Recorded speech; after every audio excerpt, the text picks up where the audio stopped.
Welcome to Subramani. Here I'm going to talk about who gets the money, who gets the inheritance if there is no will. If there is a will, it's fairly obvious it goes to the person mentioned in the will.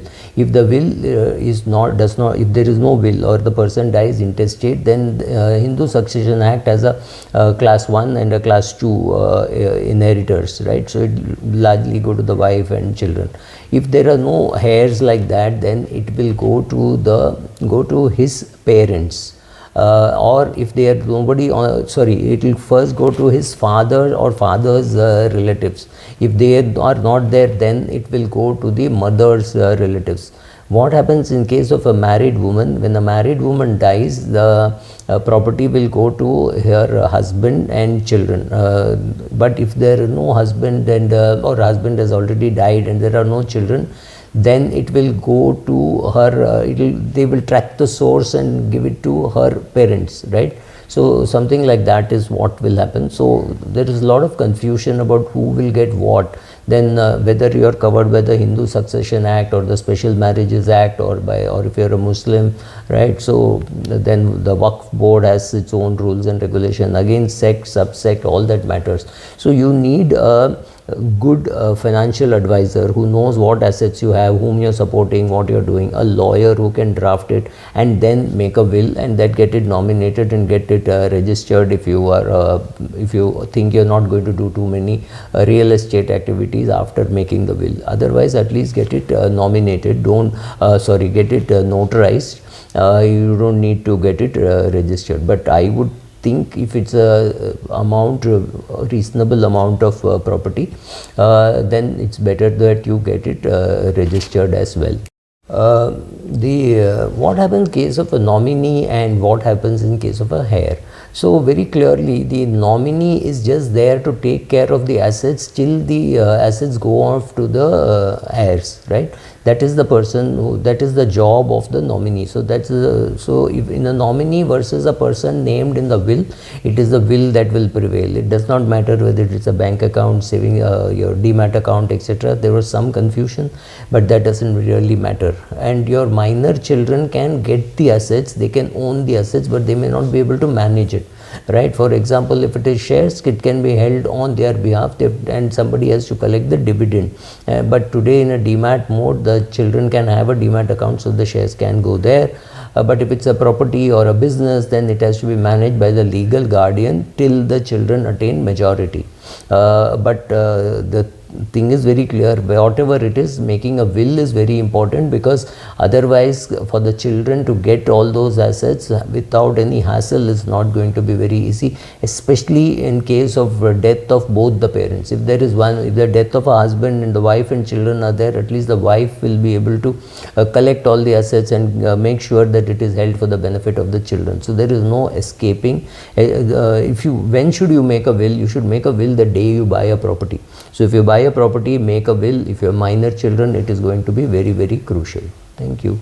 Welcome to Subramani. I'm going to talk about NRIs and inheritance, right? So the NRIs who are there, who have all over the world, we now have NRIs. When they come to India, they largely come for, people believe they come for their roots. My friend believes they come for their root canal. So whatever it is, they come to India, but they don't have too much of understanding of Indian laws, except that they hear from their friends and relatives and their own parents that, oh, India is very complicated. India is very complicated as far as inheritance laws go.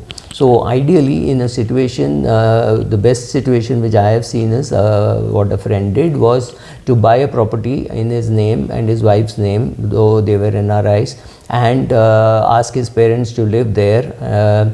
And parents sold off their property and all the money was with the parents for their day-to-day expenses. They didn't need it, but he said, this is the easiest way which I have found, which I will have only financial assets to deal with, because this house anyway will belong to me. I think that's a sensible thing to do. But for somebody who does not want to do that, does not want to stay in a son's house or daughter's house, then for them life could get a little more complicated. But yes, existence of a will is very important, and in case of real estate, you have to deal with the local laws, some community laws, some national laws, so you have to deal with all that. So first of all, there is no income tax to be paid on inheritance, and there is no inheritance tax in India. However, if you sell the real estate, then yes, there will be capital gains tax to be paid. So best is to get a lawyer to first of all draft a will properly. If you are a non-resident Indian, you don't have to be here while the will is being drafted, but it is better that you are here. Make sure that the will is properly drafted with your name, PAN number, Aadhaar number, passport number, whatever, to identify you properly. It should not just be Suresh, it should be Suresh Balasubramaniam or whatever, and then the date of birth so and so, and PAN number so and so, Aadhaar number so and so, passport number so and so, whatever you have, identify you properly, because there could be many people by the same name. You don't want somebody to come and create confusion, right? So your name, your parents' name, make sure that the will is properly drafted. Make sure that you understand what is being said there. Make sure that all the nominations and the persons mentioned in the will are the same. I mean, if your parents have mentioned you in the nomination and your sister in the will prevail. So what is important in the will is important, but why create contradictions, right? So don't create contradictions.